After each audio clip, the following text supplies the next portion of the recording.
For more than a decade, he's been on the Peninsula School Board, and now David Olson has a fresh endorsement from the state GOP party to go after the highest position in state education. I sat down with Olson, who is running for superintendent of public instruction. As the superintendent, you'd be overseeing more than 1 million children in public education, right? What do you see as the most integral part as a superintendent? Lobby the state for full funding of education. The state's paramount duty is to fully fund education, and unfortunately that's not happening today. So just over 40% of the state budget goes to education when it should be much more than that. What I'd like to see as superintendent is I would work with the governor and the state legislature to make sure that we reimagine the funding for the prototypical school model, which right now I don't believe is working. Why isn't it Because working? The funding is mainly provided by zip code, and after the McCleary decision, the money was distributed. There was regionalization factors. Some schools got a 12% increase in funding, and some didn't get any.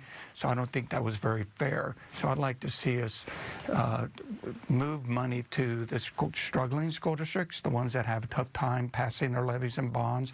The school districts that, such as Issaquah and Bellevue, they or easily pass their bonds or levies, and when that happens, their tax burden doesn't go up very much because of all the high net worth commercial properties in that area, where rural and high poverty school districts have trouble passing their levies.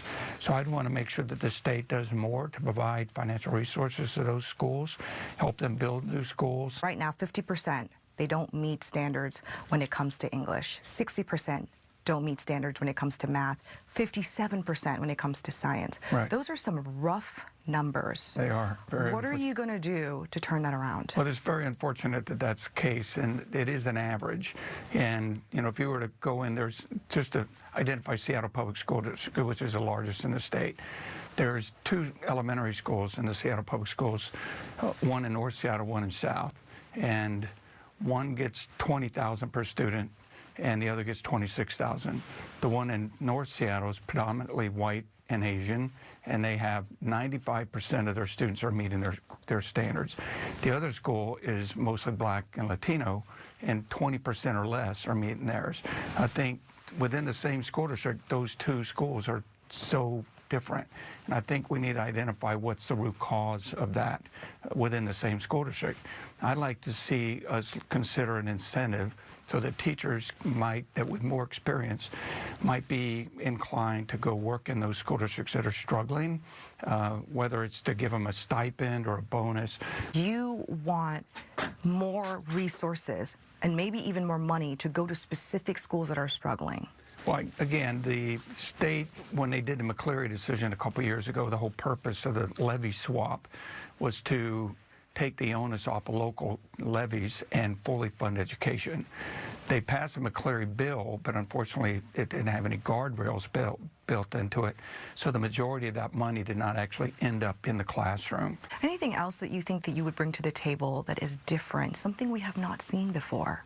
Well, I don't know if it's something we haven't seen before, but I have a background in public finance. So my school district was able to identify the fiscal cliff that many of our school districts in the state are facing right now, because we knew the ESSER funds were going to be running out. We knew that we were going to see that huge amount of money fall off, and we knew that it wouldn't be available. So we were able to identify that early, and so we didn't face the dire consequences we're seeing across the state. Olson says if he were elected as superintendent, he would push for an audit of the department so they can be as proficient and effective as possible. He also believes in strong local control. That means school districts getting a platform to designate and advocate for what they need the most.